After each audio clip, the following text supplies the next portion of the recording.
축구계 양민혁 선수의 입단 소식 말고도 두 가지 소식이 있었습니다. 그 중에 첫 번째는 홍명보 감독이 유럽 출장에서 돌아왔다라는 소식과 돌아오면서 이제 해외 코치진 선임을 위해서 출장을 다녀왔고 이야기가 잘 됐다. 그리고 우리나라 대표팀의 주축 선수들 뭐 손흥민, 김민재를 비롯해서 황인범 선수 등을 잘 만나고 왔다. 이 정도의 이야기가 나왔고 그리고 두 번째 소식이 떴는데 그 축구협회 회장이신 정몽규 협회장이 30년을 회고하는 회고록 발간 소식이 떴어요. 이 시점에 7월 25일인가요 오늘? 네, 여기서 떴습니다. 그래서 이 책 소식을 보자마자 오늘은 그동안의 발자취를 짚어봐야겠다 우리도 한번 회고를 해보자. 축구협회를 회고해보자. 그래서 가장 시니컬한 두 분을 불렀습니다. 정 회장의 의도대로 우리가 그대로 한다. 그렇죠. 회고를 한번 해줘야죠. 그렇습니다. 자 일단은 뭐 책 이야기부터 시작을 해볼까요? 뭐 가장 이해가 안 가는 거는 왜 물론 책이 어제 아니 뭐 한 일주일 전부터 써가지고 당장 나오는 책이 아니고 그 회고록이라는 게 꽤 긴 기간 동안 준비를 해서 나왔겠죠.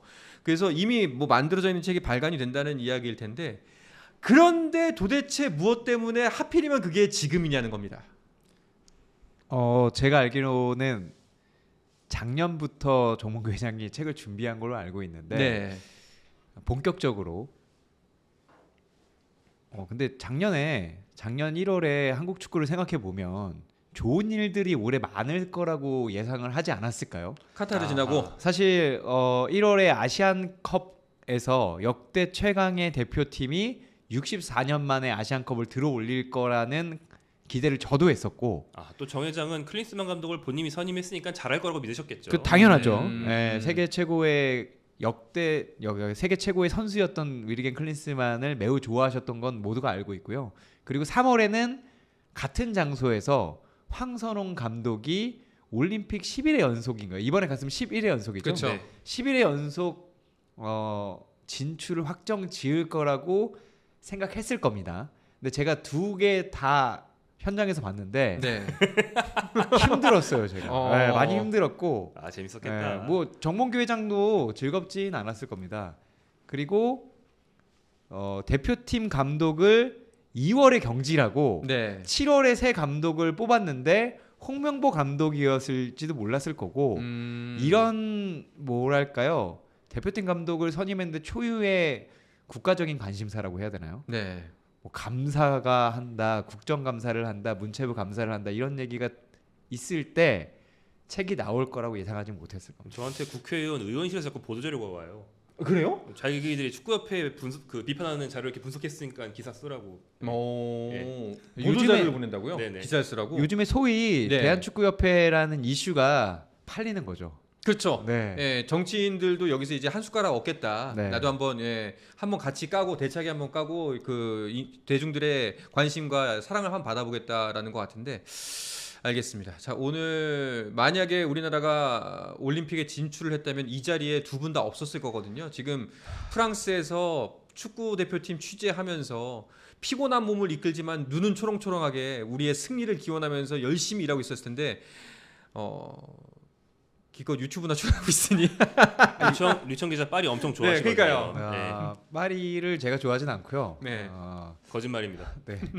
가면 뭐 기분이 좋은 건 사실이지만 사실 제가 3월에 카타르 갔을 때만 해도 제가 말씀드렸던 요 승부차기 할 때 인도네시아랑 제가 그 당시에 방송국 리포터로 갔기 때문에 밑에서 봤어요. 근데 한번 실축을 했지 않습니까? 인도네시아가 경기가 끝난 줄 알았더니 알고 보니까 백종범 선수가 발이 먼저 떨어지는 바람에 다시 찼는데 넣었고 나중에 이제 한국이 실축하면서 이제 졌는데 그 당시엔 별 느낌이 없었거든요. 근데 돌아와 보니까 나의 파리행이 좌절된 것은 차치하고 한국 축구 시장에서 돈이 얼만큼 빠졌는가 적어도 500억에서 1000억 정도 빠졌다. 라는 생각을 하고 나면 저의 파리보다는 그게 더 가슴이 아프죠. 그러니까 이게 저도 이번에 올림픽에서의 축구의 위상이 얼마나 중요한지 깨달았던 게 물론 이제 애정은 차치하고 그냥 경제적 관점에서 봤을 때 방송국에서 도는 이야기가 올림픽은 어쨌거나 예선전을 다 치릅니다. 예, 저희가 뭐 첫 번째 경기 졌다고 해서 토너먼트가 아니기 때문에 두 번째 경기, 세 번째 경기 안 치는 게 아니에요. 그러면은 일단은 방송국에서는 최소 2시간 정도의 편성을 잡아먹어요. 그러면 앞에 광고, 중간 광고, 중간에 광고가 두 번 들어가죠. 마지막 광고, 그게 또 한 예선전만 해도 3번, 예선 통과하면 몇 번 또 붙지 않습니까? 그럼 이 광고의 규모가 작게는 지상파 100억에서 크게는 200억 이상이라고 들었어요. 그렇죠. 그럼 지상파 3, 4만 해도 한 500억 정도가 빠지는 거예요. 그 세 개의 광고만 해도. 그러니까 지금 난리가 났죠. 산업적으로 봤을 때. 제가 조그만 유튜버 채널에 다니는데 네. 여기서도 광고가 1억 정도 빠진 걸 보면 아 그래요? 네. 물론 추산입니다. 왜요? 네, 왜냐면 사실 예선전이 많이 팔릴 줄 알았는데 올림픽에 가면 뭘 해보자는 분들이 압도적으로 많았습니다. 올림픽 때는 예산이 책정되어 있다. 네네네. 그 예산들이 어디로 갔는지 묻고 있는 와중에 정몽규 회장이 책을 내셨기 때문에 그렇죠.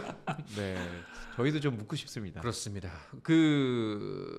진짜 저는 이런 의구심이 좀 들긴 했습니다. 과연 무슨 정소일까? 이게 무슨 정서로 책을 냈을까? 사실은 그동안의 축구협회의 행보를 보면은 그 일반 대중들의 정서와는 굉장히 뒤떨어져 있다 이런 생각이 많이 들었거든요. 그래서 오늘 두 분께 가장 먼저 요청하고 싶은 것이 있습니다. 바로 뭐냐면은 어디부터 짚어야 될지 모르겠지만 그간의 축구협회의 발자취, 행보를 한번 타임라인 순으로 정리를 해볼까 합니다. 가장 먼저 어디부터 얘기를 하면 좋을까요? 그러니까 이런 어떤 문제 상황의 시작, 클린스만 감독 선임이겠죠. 네. 클린스만 감독 선임이 아닐까 싶은데요. 그게 분명히 벤투 감독이 우리가 보기에는 과정과 결과 모두 괜찮았다고 많은 대중들이 인식했고, 근데 아마 축구협회 내부적으로는 중간에 사실 부침이 있었기 때문에 결과가 나기 전부터 이미 이 시스템이라고 만들어놨는데 그냥 그런 것 같은데라고 생각하는 좀 높은 어떤 그 고위층의 판단이 있었던 것 같아요. 그래서 벤투 감독이 물러나고 나서 네. 시스템 선임 같은 걸 하지 않고 그냥 좀 직감에 의존한 선임 같은 걸 했죠. 근데 네. 그 이의가 있는 게 네. 정몽규 회장은 시스템에서 선임했다고 말씀하셨습니다. 그거는 그 뒤로 전부 다 시스템이라고 말은 하고 있어요. 그런데 저는 문서는 남아 있다고 보지만 김정용 기자가 말한 거를 축구협회가 아마 반박하지 못하는 걸 못하겠는 이유는 그 당시에도 이번에 이제 박주호 위원만큼의 파급력은 아니었지만 몇몇 위원이 선임하는 날 명단을 봤다. 후보의 명단을 봤다라는 증언까지 선임하는 날. 그날 통보를 했다는 게 있었기 때문에 사실상 시스템은 그분들이 믿는 시스템은 있었을지 몰라도 김정용 기자의 말이 아주 틀린 건 아니다. 이 정도로 정리를 해야 될 것 같습니다. 네.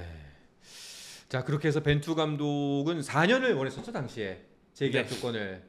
다음 월드컵까지를 원했었고, 근데 이제 축구협회에서 만든 건 2+2라고 그때 당시 기사를 봤던 기억이 나거든요. 그러면서 이제 벤투와 이제 이별을 하게 되고, 그때까지만 해도 분위기 좋았어요. 막 벤버지 하면서 아쉬운 작별하고, 뭐 벤투 감독 이사 가는 날, 뭐 언론에 뜨고 여러 가지 기억이 납니다. 그러고 나서 얼마 만에 감독이 선임됐죠? 길게 가지는 않았던 것 같아요. 왜냐하면 클린스만 감독을 정확히 기억은 안 나는데 1년 만에 거의 1년 만에 경질됐거든요. 그렇게 보면은 거의 딱 1월 정도에 선임이 된 것 같고. 그러니까 클린스만 감독, 그러니까 벤투 감독 11월에 떠나고 그 다음 A 매치데이 하기 전에 선임하는 게 목표였기 때문에 뭐 그 간격이 뭐 한 두어 달 정도 됐는데. 공백 없이라고 보면 되죠. 그렇죠. 바로 선임 과정 밟고서 다음 A 매치데이보다 전에 했으니까. 그렇게 해서 클린스만 감독이 선임이 됐습니다. 근데 그 당시에도 클린스만 감독 선임에 대해서 좀 의아해하는 시선들이 일단은 가장 시작은 기자와 전문가들부터 그 의문을 제기하기 시작했어요. 네, 뭐 그러니까 사실 경력만 놓고 보면 선수 시절 레전드 월드 클래스였던 거는 뭐 당연한 거지만 감독 경력에서도 고점이 있어요. 높은 부분이 없는 게 아니거든요.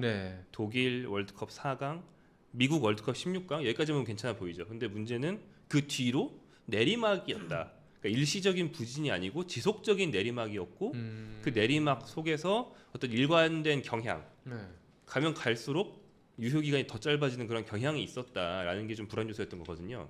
근데 이제 그런 불안 요소가 한국에서 정확하게 예상한 그대로 터지고 말았습니다. 사실 그 미국 대표팀 16강이 좋은 성적이지만 미국에서도 제가 몇 번 말씀드렸는데 클린스만 감독 나간 뒤에 클린스만이 미국 축구를 어떻게 부쉈는가 심층 보도가 6장짜리가 나옵니다.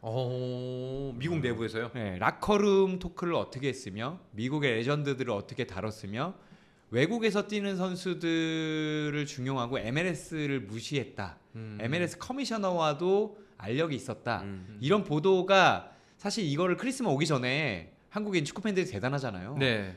존재를 알고 있는 분들이 몇 분 됐습니다. 근데 이제 클린스만 감독이 선임이 되고 첫 번째 기자회견에서 정말 많은 부분을 누그러뜨렸어요. 와, 슈퍼스타는 다르다. 다만 그 이후에 계약서라던가 국내 거주 의무라던가 뭐 겸업이라던가 이런 거를 정말 역대급 예외 많은 계약 이걸 축구협회가 해줬기 때문에 네. 사실 클린스만 감독을 지금까지 욕하는 분들이 많은데 클린스만 감독이 계약을 위반한 건 아닙니다.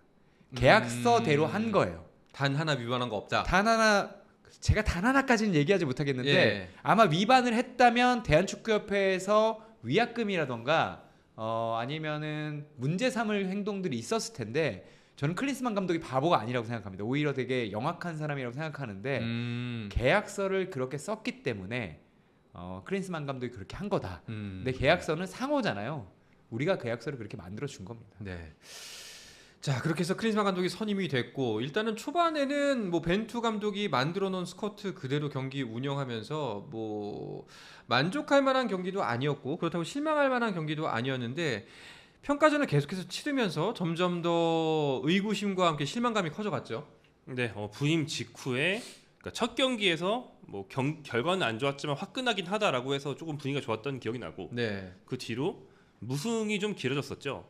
그러면서 분위기가 좀 안 좋아졌다가 또 사실 한국 대표팀이 그냥 선수들 능력에만 맡겨놔도 어지간한 나라는 이길 수 있잖아요. 네. 사우디아라비아전을 기점으로 또 이제 승리가 이어지니까 또 갑자기 분위기가 좋아졌다가 좀 분위기가 사실 좀 좋은 상태에서 아시안컵을 맞았죠. 그래서 아시안컵 즈음에는 그래도 여전히 감독이 못 믿었지만 선수들이 잘해서 뭐 우승이든 뭐 좋은 경기력이든 둘 중에 하나 할 수 있지 않을까라는 기대로 이제 대회를 시작했었고 또 이제 당시까지만 해도 전술은 별로라도 매니지먼트는 잘하지 않을까라는 기대가 있었죠. 근데 알고 보니까 매니지먼트가 더 안 좋았습니다. 지금 그 댓글로 다혜정님께서 클린스만 이미 다른 나라에서 많은 사고 치고 다녔더만 축협이 그걸 정말 몰랐을까? 라는 이제 글을 남겨주셨네요. 근데 면접 보거나 계약서 쓸 때는 모르진 않았을 건데 물어봤을 때 이제 안 그렇겠다고 했겠죠. 클린스만 감독이 아니 이제부터는 안 그러겠습니다. 기자회견에서 얘기했어요. 사람은 실수를 통해 배운다. 나도 배우겠다라고 얘기를 했는데 사실 그건 실수가 아니었던 겁니다. 그래서 듣고 계신지 궁금하네요. 꽤나 애써 노력을 했는데 이 정도였구나라는 게 이제 드러난 건가요? 아니죠. 그 프로페셔널이기 때문에 네. 계약서대로 이행을 했을 뿐이고 원래 그런 사람이다. 네. 자, 그렇게 나간 아시안 게임에서 전혀 뭐 이제 계속 사실 비판 여론이 계속 크고 작게 일어나고 있었는데 그때마다 입버릇처럼 얘기했던 게 클린스만 감독 아시안 게임 결과를 지켜봐 달라. 아시안컵 결과. 아시안컵을 지켜봐 달라. 아시안컵을 지켜봐 달라. 우승이 목표였지 않습니까? 네. 네. 근데 결국 거기서도 영 시원찮은 결과 그리고 정말 졸전을 펼치면서 크나큰 실망감만을 안겨줍니다. 그 현장에서 다본 1인으로서 네.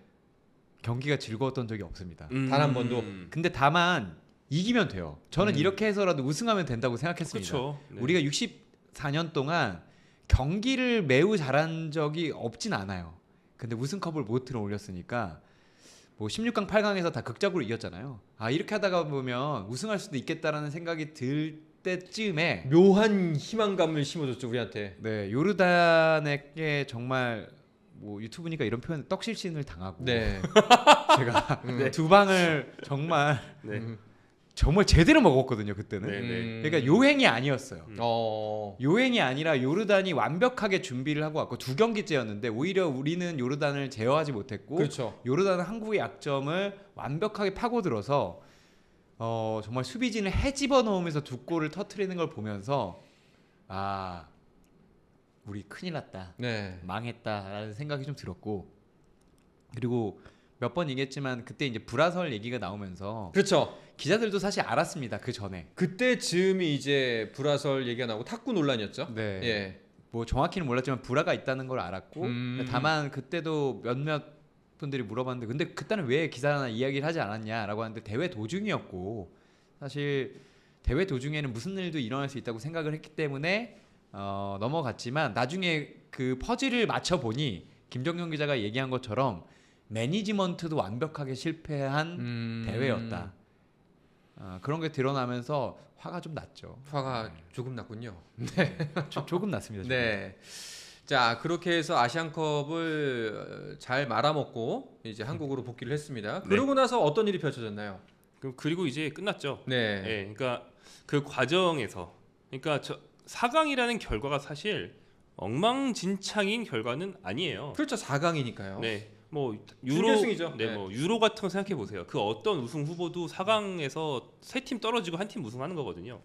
뭐 가능합니다. 근데 이제 과정에서 가면 갈수록 경기력이 더 떨어지고 뭐 어떤 선수들의 영웅적인 프리킥 한 방 같은 걸로 겨우 생존하는 그런 과정 때문에 불만이 쌓였었고 그 다음에 방금 말씀하신 그 뭐 탁구 논란 이런 과정에서 일단 그 매니지먼트를 못한 것 자체가 지도자의 책임이라고 보통 일반적으로 생각하는데 네. 왜 실제로 내 잘못이 아니었어도 책임자니까 책임을 져야 되는 그런 일들이잖아요. 근데 거기에 대해서 약간 모르쇠 그리고 걔네들 때문에 오히려 그쵸, 내가 피해를 본 거야. 이후에는 걔네들이 싸워서 졌다. 네, 뭐 그런 식의 이야기들을 하는 그런 태도가 있었으니까 이제 문제가 좀 일파만파 커지면서 이제 여론이 걷잡을 수 없이 되니까 축구협회가 전격적으로 경질을 했는데 저는 경질은 이제 틀렸다고는 절대 생각하지 않아요. 근데 경질을 그렇게 갑자기 대안도 없이 후다닥 해버리는 것도 진짜 축구협회가 좀 무책임한 방식의 경질이라고 생각해요. 사실 이 중간중간에 좀 넘어간 과정들이 몇 가지 있었는데 축구협회 대응들도 계속 논란이었습니다. 뭐 이제 선임 논란 그리고 이제 그 경기력에 대한 논란 여러 가지 논란에서 계속해서 묵묵부답 뭐 그리고 굉장히 늑장 대응을 하는 축구협회가 욕을 먹었던 지점 중에 하나가 그 탁구 논란 이제 손흥민과 이강인의 알력 뭐 이제 뭐 잠깐 몸싸움이 있었던 그 부분만큼은 몇 시간 만에 내놨죠. 거의 뭐 인스턴트로 내놨잖아요. 네, 굉장히 이례적으로 빨리 나오긴 했어요. 네. 네. 시차를 고려하지 않은 인정이었습니다. 그렇죠. 시차를 고려하지 않은 왜, 인정이었죠. 왜냐하면 영국에서 보도가 났기 때문에 네. 더선에서 뭐 김정용 기자가 있는 풋볼리스트에서 기사를 쓴 게 아니라 더선에서 기사를 썼는데 아침에 인정을 하는 네, 정말 빨리 인정을 하면서 뭔가 불을 옮겨 붙이려는 게 아닌가 네. 그런 의혹까지 샀었죠. 그러니까 결국에는 여론이 굉장히 나빠지면서 사실 그때 클린스만 감독을 경질하는 과정도 제가 느끼긴 그랬습니다. 이거 마지못해 경질하는 느낌. 아 그렇죠. 예. 모든 경질은 마지못해죠. 예, 라는 느낌이 났는데 근데 그 이후에 조금 더 사람들의 분노를 자아냈던 거는 이제 해약 위약금에 대한 문제였어요. 네, 계약을 길게 했기 때문에 월드컵까지 계약을 했기 때문에 거의 뭐 코치들까지 하면 100억 원에 달하는 거 아니냐라는 보도가 나왔는데 100억인지는 모르겠지만 상당한 금액이었던 것 같고요. 왜냐하면 우리 마음은 솔직히 말해서 땡전 한 푼 더 주고 싶지 않아요. 오히려 손해배상금을 받아내고 싶은 심정이었어요. 클린스만이랑 그 스태프들한테는.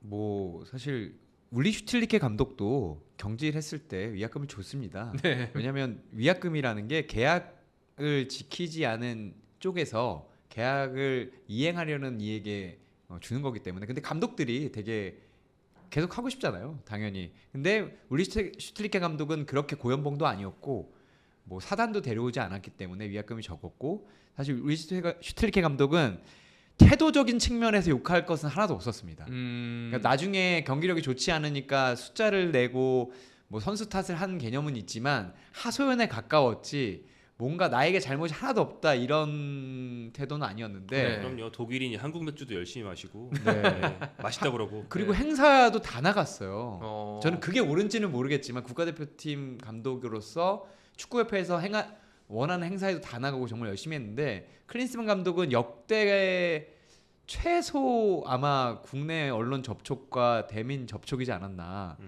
그 대표팀 발표하는 날도 줌으로 하거나 명단만 제출하는 거는 제가 보기에는 뭐 말도 안 되는 일인데 축구협회에서 사실 그것도 해줬잖아요. 네. 근데 다만 고마운 게 몇 개 있습니다. 그 정몽규 회장과 축구협회에서는 계속 시스템에 의한 선임이었다고 하는데 클린스만 감독이 독일로 돌아간 후에 독일로 돌아가기 전부터 뭔가 단서를 주기 시작합니다. 그렇죠. 아 본인의 선임 과정에 대해서 경질될지 모르고 줌 회의에 참석했을 때 전력 강화 위원들이랑 했거든요. 네. 전력 강화 위원회라는 좋은 조직이 있는지 이제 알았다.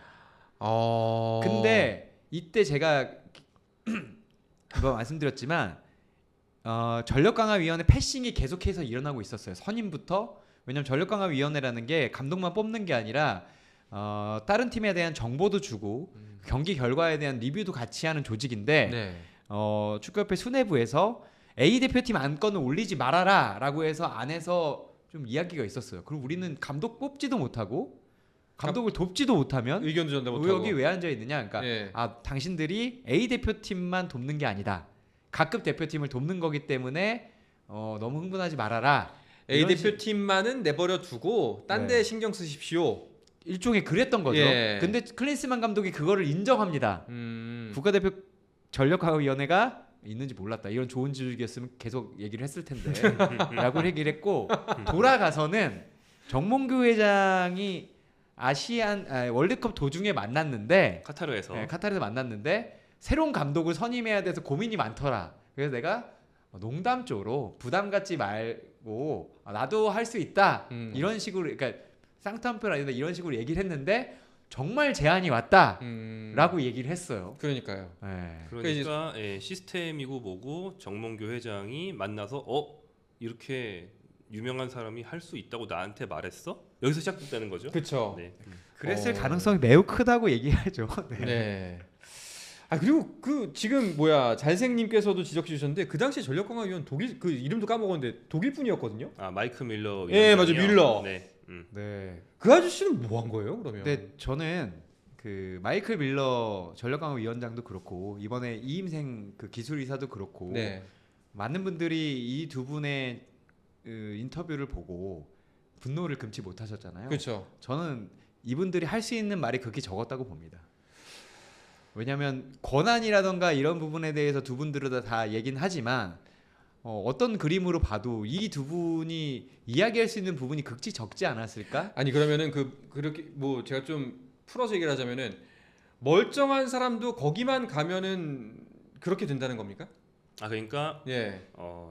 이거는 이제 짐작컨대 네.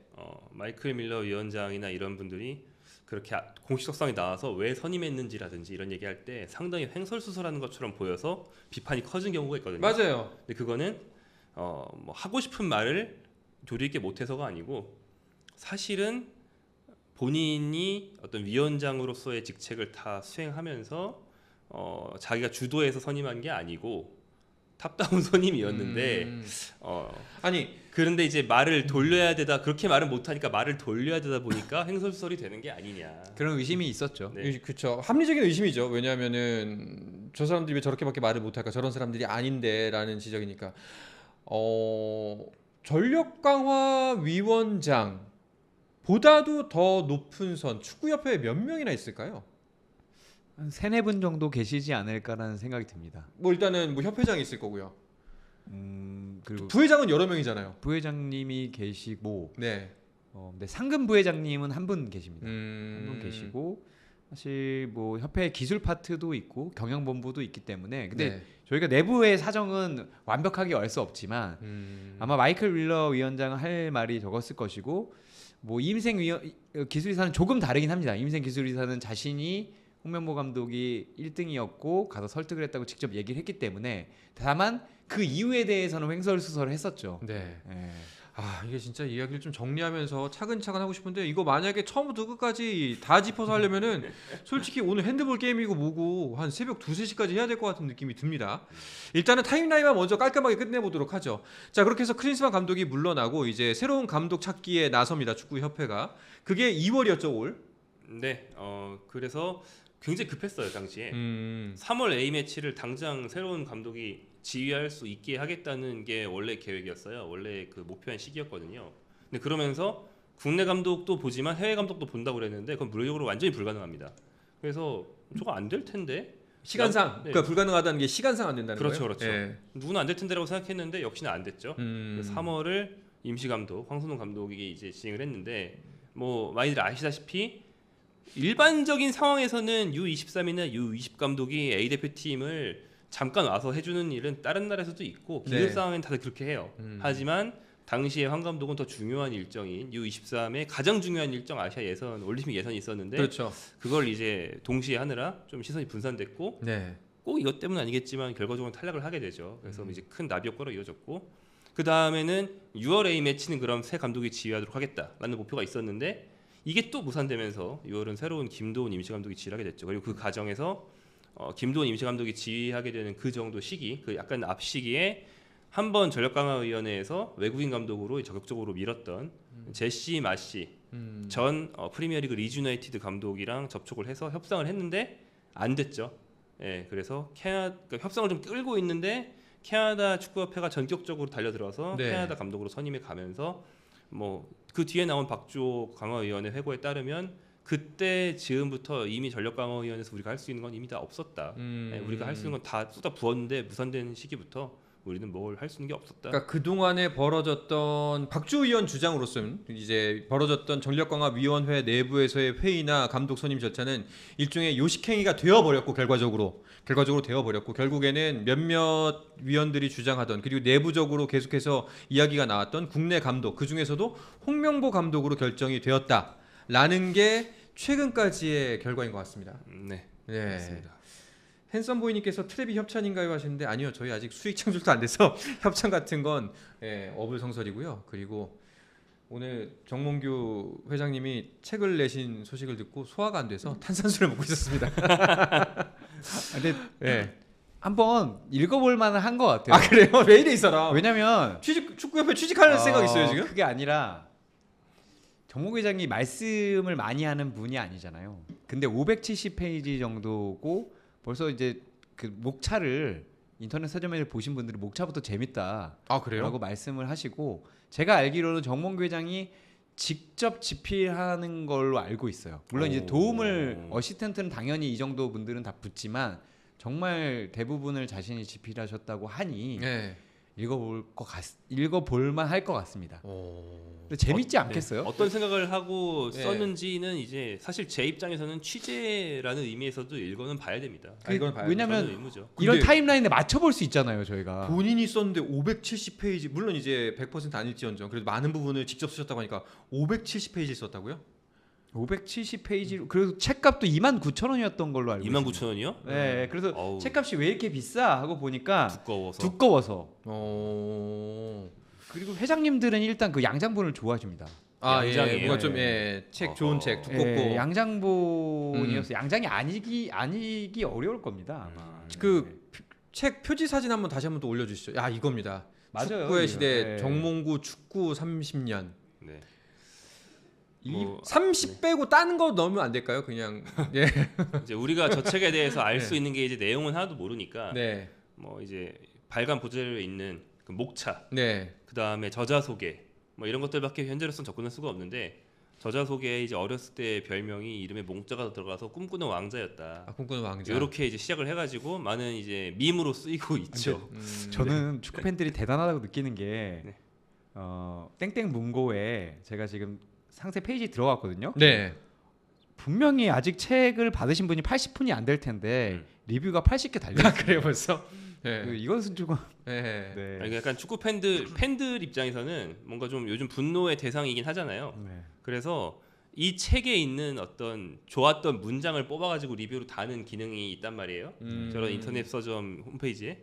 근데 분명히 책에 있을 것 같지 않은 그냥 정 회장에 대한 개인적인 비난을 네. 출처 뭐 20페이지 이런 식으로 그런 식으로 이제 마음대로 리뷰를 써가지고 달았네요. 네. 네. 막 붙이고 있습니다. 문장 수집도 18개나 돼 있습니다. 네, 그 18개 거의 욕이에요. 네. 아 근데 이제 제가 그 사실 이 질문을 하기 위해서 지금 벌써 1시간이 넘는 시간 동안 방송을 끌어왔는데 제가 궁금한 건 이겁니다. 아까 맨 처음에 했던 질문이죠.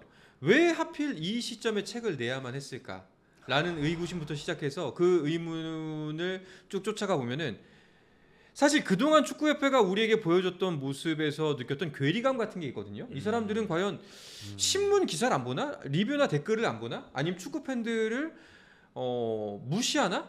그러니까 얼마 전에 박문성 위원하고 이야기를 할 기회가 있었는데 팬들을 객체로 보는 이 축구협회 행태가 지금의 사태를 더 크게 만들었다. 팬들이 주체가 아니라 팬들을 객체로 보는 형태가 있다라고 했는데 그거의 절정이 아닌가 지금 시점에 회고록 발간은 그런 생각이 들거든요. 사실 저는 우리가 같은 세상에서 살고 있다는 생각을 하지 않습니다. 아 그래요? 그러니까 약간 스트레스를 너무 많이 받아서 이탈한 것 같아 뭔가 유성 기자. 그러니까 그들만의 세상 뭐 이런 드라마는 네. 그 사세인가요? 네. 그 드라마가 있었잖아요. 그러니까 제가 그 드라마가 딱 맞는지는 모르겠지만 정몽규 회장이 귀를 기울여 의견을 듣는 분들은 제가 얼마 전에 좀 분위기를 느껴볼 수 있는 말씀을 정몽규 회장이 직접 하셨습니다. 네. 축구 한마음 축구 대회였나요? 아마 그게 제 생일날 한 대회여가지고 제가 유심히 봤는데 퍼거슨을 뽑아도 50%는 반대할 것이다. 저는 이게 정몽규 회장이 직접 생각을 하셨겠지만 이런 분위기가 그 주위에 있지 않나라는 조금 아찔한 생각을 했었거든요. 그러니까 이제 주변에서 아무리 뭐라고 해도 쟤들은 원래 그래. 네, 그러니까 그분들은 몇 분인지 제가 모르겠습니다만 아마도 그렇게 생각을 하고 있으니까 이것도 지나갈 것이다라고 생각을 하고 있는 거고, 그리고 제가 최근에 읽은 책 중에 세대가, 그러니까 그 요즘 시대를 못 읽는 사람들은 세대가 변해서 흔히 MZ 때문에라고 하지만 사실은 시대가 변한 걸 모르는 거다라고 그 얘기가 되게 인상 깊었는데 아마 이분들은 그렇게 생각하고 있는 게 아닌가. 그래서 아마 이거부터 이어진 것이 이 뒤에 며칠 뒤에 홍명보 감독 선임권이 나와요. 네. 그리고 이임생 기술이사가 나와서 라볼피아나 그 명전 네. 아직도 회자되는 라볼피아나와 빌드업 1위. 빌드업 1위라는 건 사실 없거든요. 근데 이임생 기술이사가 그 빌드업 1위라는 말을 할 정도의 뭔가 이런 분위기라던가 이게 어떤 분위기가 도대체 나왔을까. 그리고 최근에 발표한 타임라인에서 보면 모든 후보자에게 똑같은 잣대를 들이댈 필요는 없는 것 같다. 이런 얘기를 그 팬들이 이 답은 왜 나오냐면 왜 두 해외 감독은 면접을 보고 홍 감독에겐 부탁을 했냐라고 하니까 모든 후보에게 똑같은 잣대를 들이댈 필요는 없다. 똑같은 방식을 들이댈 필요는 없다. 근데 그런 걸 보면 아마 이것이 정확히는 모르겠지만 결정권을 지닌 분들의 생각이 아닐까. 그래서 제가 좀 극적으로 다른 세상에 살고 있다. 그러다 보니까 책도 아마 출간 시기가 원래 정해져 있었을 거예요. 네. 근데 이런 형국이면 조금 분위기가 가라앉은 뒤에 내도 무방하잖아요, 사실은. 그렇기 때문에 이 시점에 뭔가 기름 부은 꼴이 됐잖아요. 그렇죠. 의도치는 않았겠지만 그렇게까지 온 것 같습니다. 그리고 그러니까 거의 정서의 문제가 좀 많이 떠오르더라고요. 진짜 정말 일반 축구 팬들과는 정말 동떨어진 정서를 갖고 있는 사람들이 아닌가, 그런 조직 문화가 있지 않나라는 생각이 첫 번째 들었고, 두 번째 생기는 의문은 과연 이 책의 용도는 무엇일까? 용도. 네, 왜냐면 출간 의도. 출간 의도. 네, 무슨 의도로 이 책을 물론 이제 본인이 축구에 발을 들이기 시작한 산지 30년이라는 의미가 있습니다만 굳이 책을 냈다는 거는 무언가 다른 의도가 있지 않을까 했는데 아니나 다를까 아까 기자님들이 그 말씀하시더라고요. 사선 준비용이다. 근데 아마 시기가 정확히는 모르겠지만 얼마 안 남았잖아요. 물론 사선에 나올 수 있을지 없을지는 저는 아직 100%는 모르겠어요. 근데 이런 정서라면 100% 나오지 않을까요?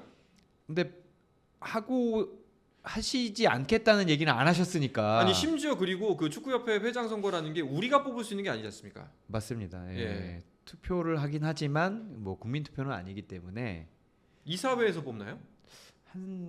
예전에는 대의원들만 뽑았었는데 좀 확대되긴 했습니다. 네, 그래서 지금 축구인들이 뽑는다고 생각하시면 돼요. 쉽게 말해서. 네.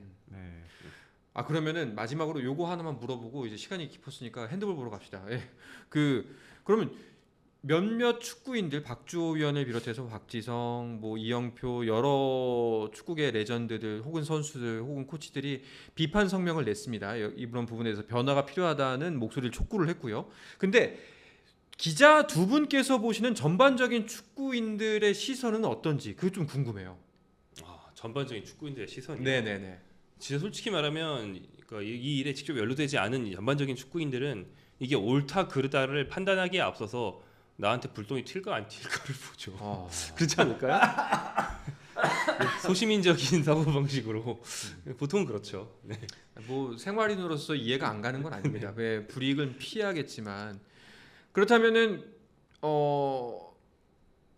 불합리한 걸 알지만 입을 다물고 있다라고 봐야 되나요?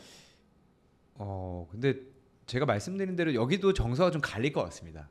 아마 제가 얘기했던 퍼거슨을 뽑아도 50%는 비난할 것이다. 국가대표 경기만 잘하면 홍 감독에 대한 비난도 사라질 것이다 라고 생각하는 부분도 상당수 있을 거예요. 근데 그런 분들은 당연히 눈치가 있기 때문에 얘기는 못할 겁니다 지금. 하지만 사실 축구계에도 젊은 지도자라든가 은퇴한 젊은 선수들 이 기회를 받지 못하는 경우가 많아요. 그거는 꼭 이렇게 불합리하다기보다는 축구 산업을 키워야 하는 대한축구협회가 제대로 일을 못했기 때문에 정국 회장이 처음 회장될 때 예산 3배만 늘겠다고 하셨거든요. 네.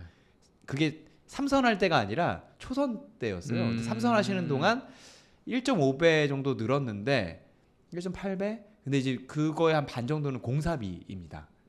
천안에 네, 천안 공사비니까 사실상은 거의 안 늘었다고 봐야 되잖아요. 그리고 이번에 우리가 얘기했듯이 올림픽도 못 나가게 됐고 그러다 보니까 자리도 없고 축구 산업이 좀 헐벗었다고 해야 되나요? 이런 위치에 있어서 정말 국가대표 누구 내로라 하는 선수들도 은퇴하면 고등학교 코치하기도 쉽지 않아요.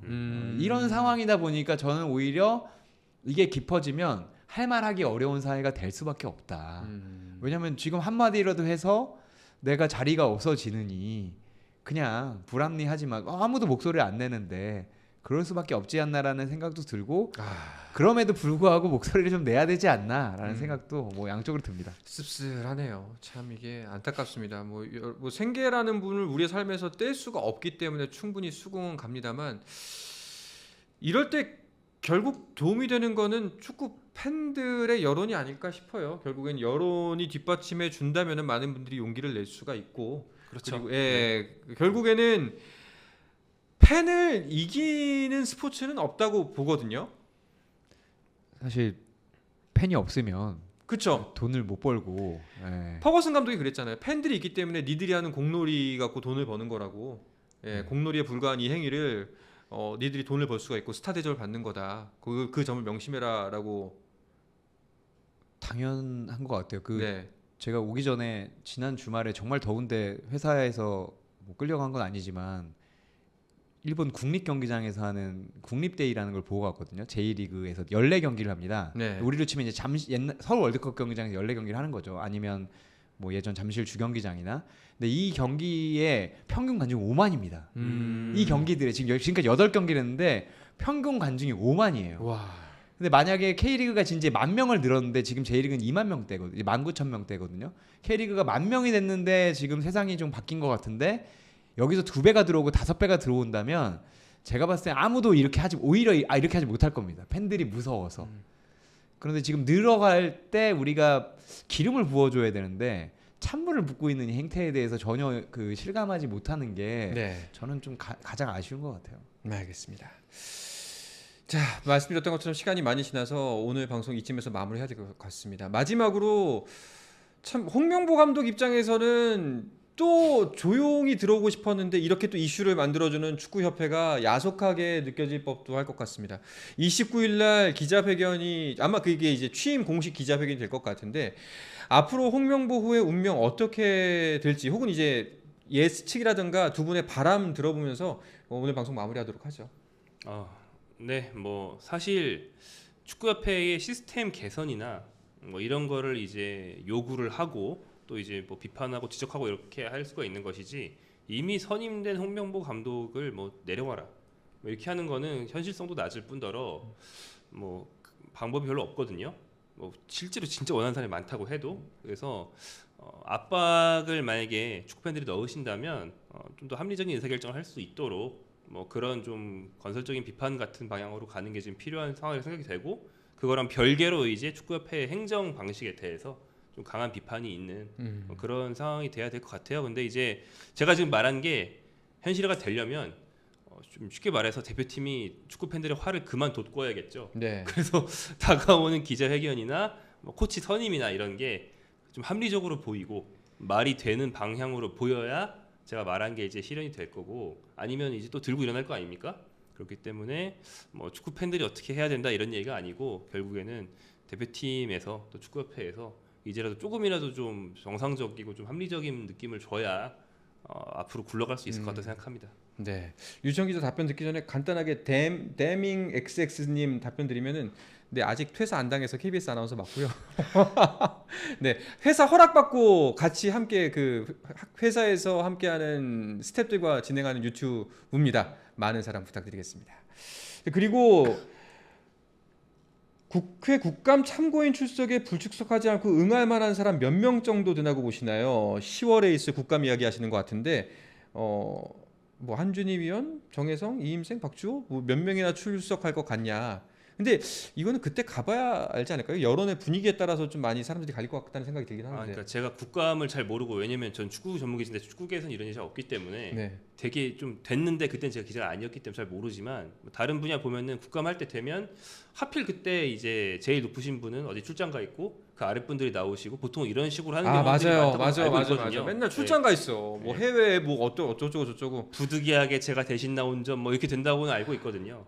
근데 정말 그런 모습은 좀 안 봤으면 좋겠습니다. 아니, 본인이 수장이, 그리고 진짜 4선을 원하신다면 그 정도 배짱은 보여주셔야 되지 않나. 죄송합니다. 갑자기 또 이야기가 또 길어지네. 넘어가겠습니다. 류청 기자 마지막 한 말씀 해주시죠.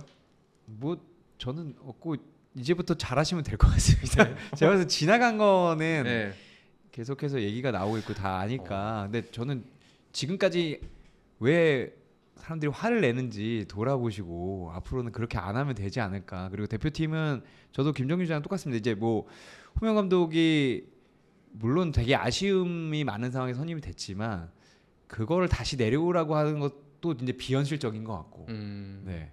다만 그럼 이제 이겨야 된다. 근데 이긴다고 다 끝나는 건 아니고, 이기면서 대한축구협회도 이제까지의 이런 좀 행정 같은 거, 깜깜이 같은 행정을 좀 고칠 때가 온 것 같고, 정몽규 회장은 책도 내셨으니까 네. 독자와의 대화를 하시는 건 어떨까. 정몽규 회장이 직접 이제 독자와의 대화에 나서시라. 벌써 지금 리뷰가 80개 네. 한 서점에만 네. 알렸는데, 그때 진짜 좀 직접 들으셨으면 좋겠어요. 그러니까 이게 저희가 지금 유튜브 하고 있고 기사 쓰면 옆에 분들이 또 뭐라고 말씀하실 수도 있잖아요. 네. 실제 분들은 저렇게 안 생각한다. 그러지 말고, 그렇다면 직접 대한축구협회에서 선정하셔서 네. 독자와의 대화를 한번 하시라. 팬 사인회도 한번 아니, 하시고. 팬사인회도. 네, 북콘서트. 네, 북콘서트. 북콘서트 좋네요. 전 그거 진짜 추천드려요. 그러니까 제가 이거를 뭔가 나쁘게 얘기하는 게 아니라 직접 들으실 때가 된 것 같아요. 아니 이름은 기억 안 나는데 무슨 뭐 분노의 수용 5단계가 있지 않습니까? 맨 처음에 분노, 부정, 네네네. 체념, 네. 수용. 약간 류청 기자 보니까 이제 수용 단계에 오지 않았나. 현재 상태가. 약간 아닙니다. 네. 제가 사회 볼 용의도 있습니다. 네, 제가 사회 잘 못 보긴 한데 정국 회장님께서 북콘서트 하신다면, 네. 아니면 뭐 저희 회사 저보다 훨씬 방송 잘하는 저희 대표들도 아마 사회를 볼 용의가 있을 겁니다. 알겠습니다. 네. 자, 아무쪼록 좀 잘 됐으면 좋겠습니다. 진심으로. 그런데 불안한 예감은 이 두 분을 또다시 한번 축구협회 관련해서 모시고 이야기를 길게 듣는 시간을 가지게 되지 않을까. 아마 7월 말과 8월 초쯤에 그런 생각이 불현듯 듭니다. 어쨌거나 저쨌거나 늦은 시간 함께해 주신 류청 기자 그리고 김정민 기자, 오늘도 역시 고맙습니다. 감사합니다. 고맙습니다.